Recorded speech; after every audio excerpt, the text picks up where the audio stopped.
When you have anger inside you, people can often feel it, even if you don't say a word. That sense of feeling someone's energy is common in everyday life, and while it can sound vague or spiritual, there are scientific explanations that make it more grounded and understandable, even for skeptics. Why people can feel anger or any strong emotion as energy? People are deeply attuned to nonverbal cues, facial expressions, tone of voice, body posture, micro expressions, and even breathing patterns. When you're angry, your body changes, and others subconsciously pick up on these shifts. These signals transmit what we often call energy. So, while energy in the spiritual or metaphysical sense isn't directly measurable, science explains it through mirror neurons.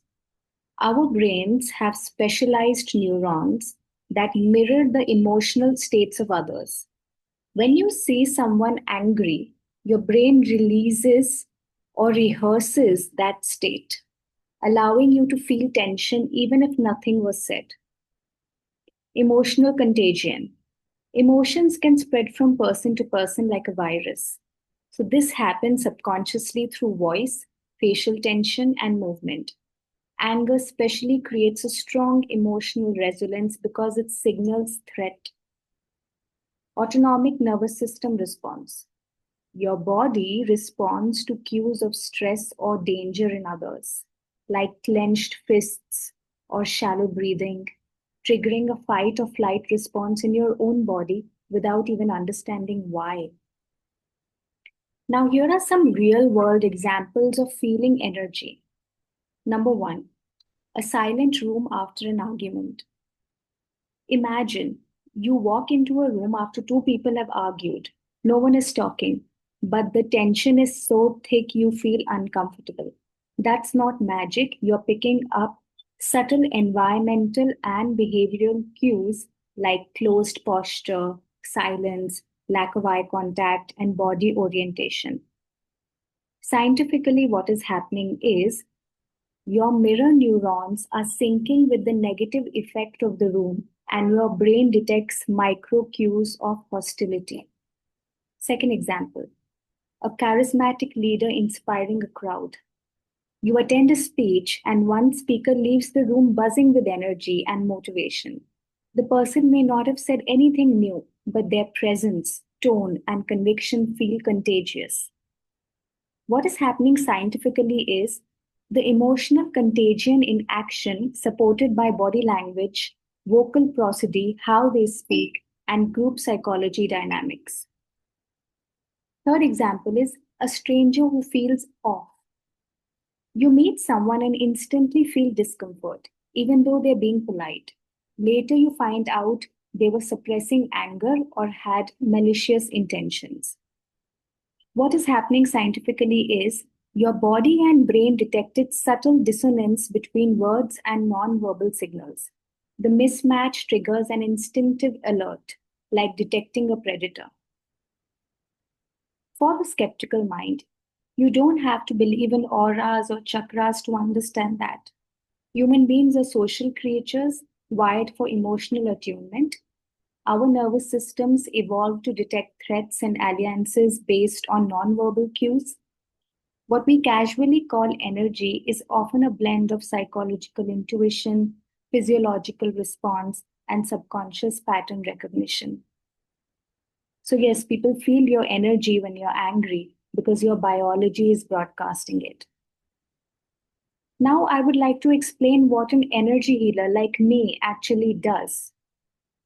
First, we create a safe and regulated space. Anger is a protective emotion. It often covers up pain, fear, or a feeling of powerlessness. A good healer creates a calm, grounded atmosphere where your nervous system can shift out of fight or flight and into parasympathetic mode, that is the rest and digest form. Your body feels safe enough to let go. This also leads to co regulation. Being near a calm person can help you calm down. Your heart rate, breathing, and even brain waves can sync, like how babies calm in their mother's arms.